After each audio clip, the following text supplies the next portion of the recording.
Hello दोस्तों अब ये जो सारा सेटअप देख रहे हैं ये एटलांटिस कॉफ़ी मशीन का सेटअप है। इसमें ना किस तरह से इसको सप्लाई दी जाती है और रिले में कैसे सप्लाई जाती है, तो इसके ना जो वायरिंग लेआउट है उसके बारे में हम बात करेंगे। दोस्तों देखिए, सबसे पहले मैंने कनेक्शन सारे किए हुए हैं पहले ही।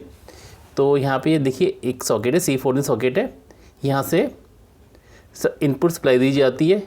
ठीक है दोस्तों, और जैसे देखिए रेड वाला इंडिकेट किया मैंने फेज, तो ये फेज हमारा यहाँ से आउट होता है। और उसके साथ ही दोस्तों ये फ्यूज़ देख रहे हैं आप, एक फ्यूज़ था 10 एम्पीयर का। ठीक है, एक 10 एम्पीयर का फ्यूज़ लगाया जाता है और उसके बाद दोस्तों उस फ्यूज़ से सीधा एक वायर सीधा चला जाता है हमारा, ये देख रहे हैं ऑन ऑफ स्विच में, और वही वायर हमारा चले जाता है रिले के अंदर। ठीक है दोस्तों, यहाँ से आया रेड, एक हमारा यहाँ चले गया स्विच के अंदर, ऑन ऑफ स्विच के अंदर, और एक हमारा चले गया रिले के अंदर। ठीक है दोस्तों, और दोस्तों जो हमारा इधर से देख रहे हैं आप, ये हमारा न्यूट्रल जा रहा है। तो ये न्यूट्रल, ये देख रहे हैं आप, ये न्यूट्रल दोस्तों ना ये हमारा जा रहा है, न्यूट्रल एक जा रहा है SMPS को। और जो ऑन ऑफ का स्विच है दोस्तों, जैसे हम बटन को प्रेस करेंगे तो यहाँ से जो हमारा फेज आ रहा है वो आउट होकर यहाँ से होकर वो जाएगा SMPS को। तो मीन्स ये स्विच हमारा SMPS को फंक्शन करने के लिए लगाया जाता है। ठीक है दोस्तों, तो फ़िलहाल इसमें 3 पिन है, मैंने 2 पिन का यूज़ किया गया है। तो ये इसी तरह दोस्तों यहाँ पे ना यहीं से ये न्यूट्रल जा रहा है सीधा, और न्यूट्रल दोस्तों सीधा ना ये अलग से जाता है, ये जाता है सीधा हीटिंग एलिमेंट होता है एटलांटिस में, जो हीटिंग एलिमेंट होता है उसमें डायरेक्ट ही चला जाता है, मतलब न्यूट्रल हमें डायरेक्ट ही वहाँ पे मिल रहा होता है। ठीक है, और फेज कैसा आता है दोस्तों, देखिए फेज हमारा आता है यहाँ से आउट हुआ। ठीक है, आउट हुआ SMPS में चले गया, और फेज जो हमारा जाता है दोस्तों यहाँ से देखिए ये फेज आया हमारा।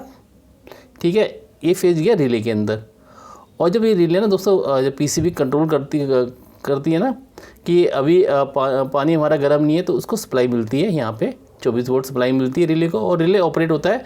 तो जो हमारा फेज होता है दोस्तों वो यहाँ से आउट होकर यहाँ से निकलता है। ठीक है, तो ये 2 वायर ना हमारी जो हीटिंग एलिमेंट है उनमें जुड़े रहते हैं। ठीक है दोस्तों, और दूसरी बात देखिए दोस्तों, ये इंडिकेटर दिख रहा है, ये इंडिकेटर इसलिए लगाया जाता है ताकि ना आपको चल जाए पता कि हमारे हीटर को जो सप्लाई मिल रही है कि नहीं मिल रही। ठीक है, तो इसमें क्या होता है, एक तो हमारा डायरेक्ट न्यूट्रल में चला जाता है, और एक दूसरा दोस्तों जो हीटर है ना, हीटर के साथ जहाँ से हमारी आउट निकलती है वहाँ निकल जाता है।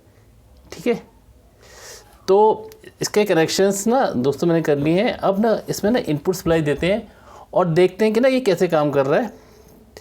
तो इनपुट सप्लाई देने के लिए मुझे लगाना पड़ेगा, देखिए ये है, इसको मैं इनपुट सप्लाई देता हूँ। अभी मैंने कनेक्शन काट रखे हैं, तो इसमें लगा देते हैं इसको पहले। ठीक है, और जो बीच वाला दोस्तों वो ना सीधा अर्थ होता है, तो वो बॉडी के साथ जुड़ा रहता है। ठीक है, तो फिलहाल 2 ही वायर मैंने किए हैं।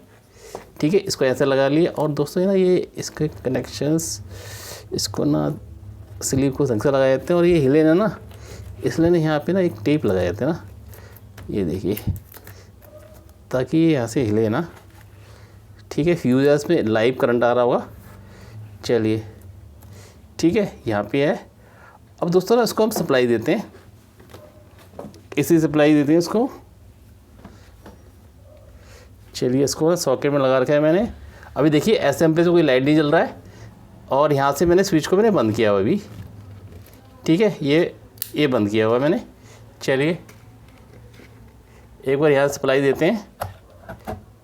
ठीक है, अब इसको ऑन करते हैं। देखिए दोस्तों, देखिए इसको ऑन किया हमने, ये देखिए आप देख रहे हैं यहाँ पे इंडिकेशंस आ रहा है SMPS का, हमारा SMPS काम कर रहा है।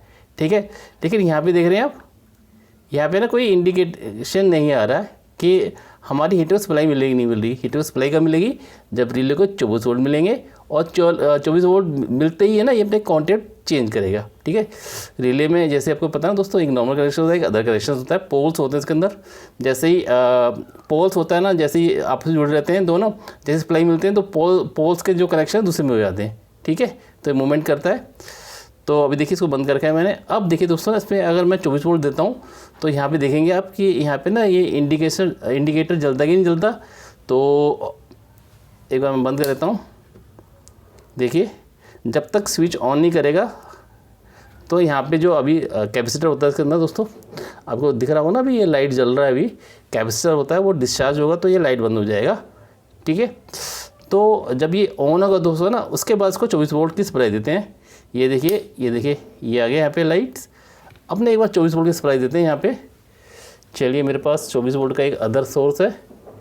जो रिले होता है दोस्तों उस पर ना पोलरिटी का कोई इशू नहीं होता, तो आप कहीं भी लगा सकते हैं। और इस लाइट को देखिए लाइट आ रही, जल देगी नहीं जलेगी, अब देखिए उसको।